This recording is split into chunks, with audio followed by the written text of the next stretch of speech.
But the greatest teaching was more sublime, that true peace and purpose comes not from seeking, but from being. Not from climbing mountains, but from stillness within. That was the monk's enduring gift, to remind him that heaven is not some distant peak, but lies quietly within, awaiting revelation. A gentle breeze caressed the wanderer's skin as if to reassure, keep going, but also rest. Stay active, but remember stillness. The middle path leads ever inward. Onward and upward. Dawn's first light illuminated the road ahead. With his humble satchel slung over his shoulder, the wanderer took a deep breath and carried on. The way forward was both open and unknown. But this uncertainty no longer unnerved him as it once had. He trusted in the direction of spirit, which spoke louder than any unsettled thoughts. Each day gives opportunities for progress and self-discovery, if only we have the courage to meet them. This the mountain had taught. Life presents trials, yet we possess inner tools to surmount them. The wanderer knew not what lay ahead. More mountains to scale. Valleys of shadow. He walked onward with faith. Meeting whatever arose with equanimity and willful surrender, his transformations would continue, of this he was sure. The journey has no finale, except the peace of the present moment. Yet he walked briskly, eager for growth. As the sun climbed into the sky, the wanderer offered up a prayer of gratitude. For the monk who had set him on this path. For the mountain that had awakened his potential.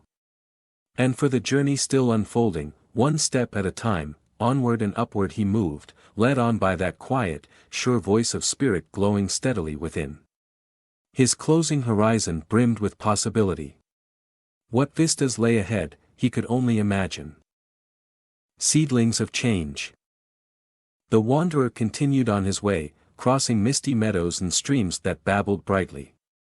Though he carried nothing but his humble satchel, his heart overflowed. He found joy now in life's simplest pleasures, dappled sunlight through trees, a child's infectious laughter, the taste of fresh bread and fruit. Each was a gift to savor. Gradually he was learning to shield the tender saplings of inner change against the harsh winds of restlessness, resentment, and fear. Patience, mindfulness, and care were required for their growth. When he paused to rest by a burbling brook, the wanderer noticed tiny wildflowers pushing up through the loamy soil. Though delicate, their will to bloom was mighty. These reminders were everywhere, if only one had eyes to see them. That we all carry seeds of transformation within, longing to rise toward the sun. And that through dedication and care, these seeds too will bear magnificent fruit. As he drank in the scenes of nature's quiet wonder, the wanderer's heart swelled with hope. The future held such promise if we but nurture the good. With a lightness in his step, he walked on. More patient and purposeful than before. For it is not the grand gesture but the small seed that transforms the world. Where the road leads. The wanderer reached a crossroads where the path diverged in opposite directions. Pausing, he contemplated which course to take. Behind him lay the terrain already traversed. Though he could not see what awaited further down either new road, he felt no anxiety. The heart knows the way when the time is right. He had come far since that aimless soul stood at the mountain's foot, compelled by the monk's challenge to climb.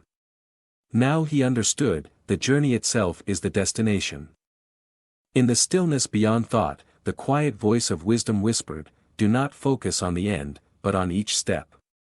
Stay rooted in the now, detached from outcome. Listen to your soul's inner promptings. With a serene sigh, the wanderer surrendered. He would remain watchful for signs and guideposts. Yet he knew that life unfolds as it should. Even when the road leads into the unknown, the present moment always brings exactly what is needed for growth. He took the first steps down the right-hand road. Where it led mattered not, only that he moved with purpose. With faith in the silent wisdom animating his journey.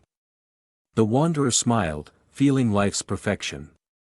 Though the path disappeared over the horizon, he walked on, knowing he could not truly lose his way. The return. With the setting sun at his back, the wanderer crested the final hill overlooking his home village in the valley below. it had been many seasons since he left aimlessly, a lost soul wandering without purpose. Now he returned a changed man, his weary steps strengthened by newfound wisdom. Villagers working in the fields paused to marvel as he passed. Could this be the same listless youth who months ago drifted away in a dispassionate daze, yet his eyes glimmered with hard-won enlightenment. His shoulders stood straight with quiet confidence. He walked steadily, a staff in hand tall as any oak. Outside a small hut on the village's edge, an elderly woman sat tending her garden. As the wanderer approached, her weary face broke into a radiant smile. "My son," she said, "I had faith you would return to us one day." She embraced him with joyful tears. The young man had left uncertain, seeking. Now he came back grounded, empowered by the inner light of truth. Guideposts still arose, yet he greeted them not with fear but openness. His trials had stripped away false layers to reveal his essential self, an awakened being as limitless as the sky. Contentment came not by reaching destinations, but through each concentrated step. As he took his place again amongst familiars, the wanderer felt overflowing gratitude for the winding road that brought him here. Though life is a puzzle, each piece perfect in its place, with wisdom in his heart, he looked forward to many winters to come. The end.